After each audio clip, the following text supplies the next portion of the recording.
Thank you. Please be seated. Now, if you would turn in your hymnal to hymn 266, Now the Green Blade Riseth. Actually, look it up, 266, Now the Green Blade Riseth. Look it up right now. I'm not kidding. I make that joke in part because I'm no stranger to this building. I want to give a quick shout out to my nephew and to my mother who are here with me today.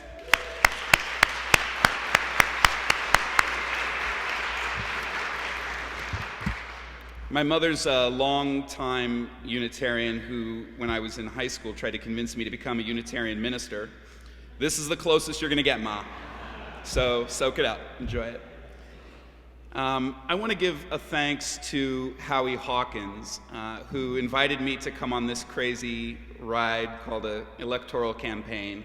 Howie is one of the most brilliant, dedicated, principled people that I know, and it's really been an honor to work alongside him.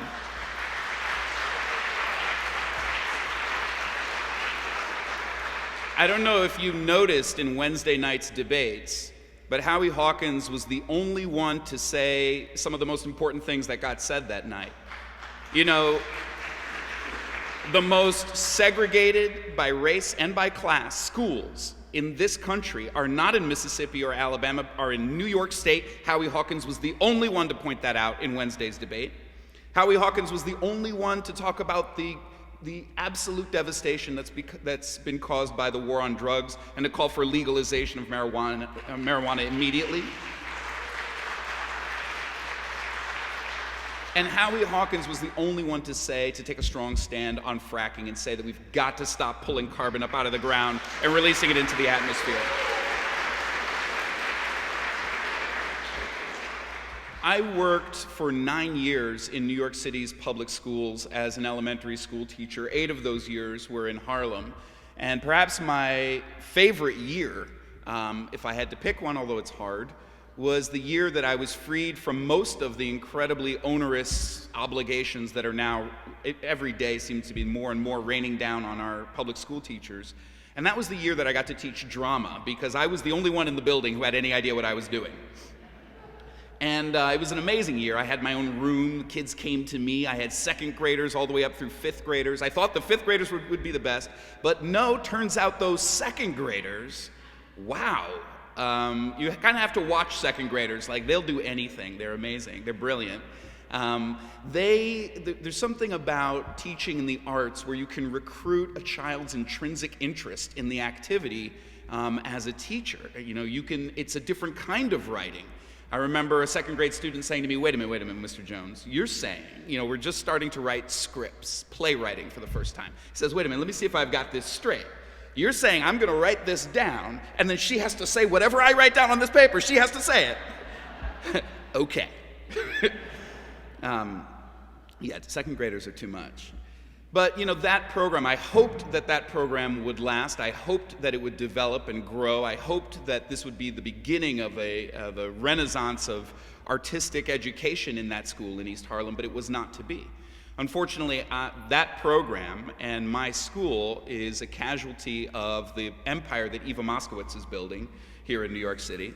She moved into our building the very next year with one of her charter school chains, and not only took over the drama space, took over the music space, took over the space for physical therapy, took over the space for speech therapy, but of course started heavily recruiting our students. And family members, parents came to me constantly complaining about receiving these glossy, full-color folding brochures in the mail. Like, how did they get my address? Why are we getting these? And then my principal came to me, decided that we had to have brochures. If she has brochures, we have to have brochures. Principal came to me and said, Mr. Jones, you're good with computers. Surely you can make a brochure for us.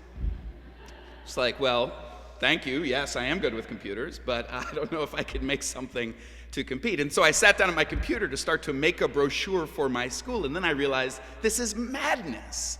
It's madness that I, as an educator, have to spend even a moment trying to organize the competition of my school with another school, and walking around the neighborhood, I saw her ads were on buses and her ads were at bus stops, and it just seemed an impossible feat. We later learned that she had retained the services of a Madison Avenue ad company. Mad Men were literally making ads for her, and she was spending north of $1 million a year to do that. In the recent battle between de Blasio and Governor Cuomo, I'm sure you're aware that she spent $6 million on an ad campaign to convince the state that she didn't have the money to pay rent. And so now, thanks to Governor Cuomo, New York City public schools have to pay rent for her incredibly wealthy charter school chain. The priorities of our education system, all the way up to the governor, are completely wrong. They are busy right now trying to develop arts tests so that drama teachers like me or music teachers will have to have their students take a test to prove whether or not they're a good teacher. They are busy making sure that every child will have a music test when they have not even deployed the money to make sure every child has a music teacher. The priorities are all wrong. I know that some of you in this room are registered Democrats, possibly, or you have friends and family, you're going to leave from this room and continue campaigning and talking to registered Democrats. And I want to send a message to you and to them. And I know there was a lot of excitement. People, progressives in the Democratic Party, held out hope that in the primary, Cuomo's progressive challenger might help turn the Democratic Party around. Well, his challenger was right that Cuomo is a servant of the 1%. She was right about that. She was right that he's in the pocket of the fossil fuel industry and real estate and finance and Wall Street. She was absolutely right about that. But she was wrong about one thing. She was wrong when she said that the problem with Cuomo is that he's governed New York like a Republican. Wrong. The problem with Cuomo is that he's governed New York like a Democrat. The Democratic Party.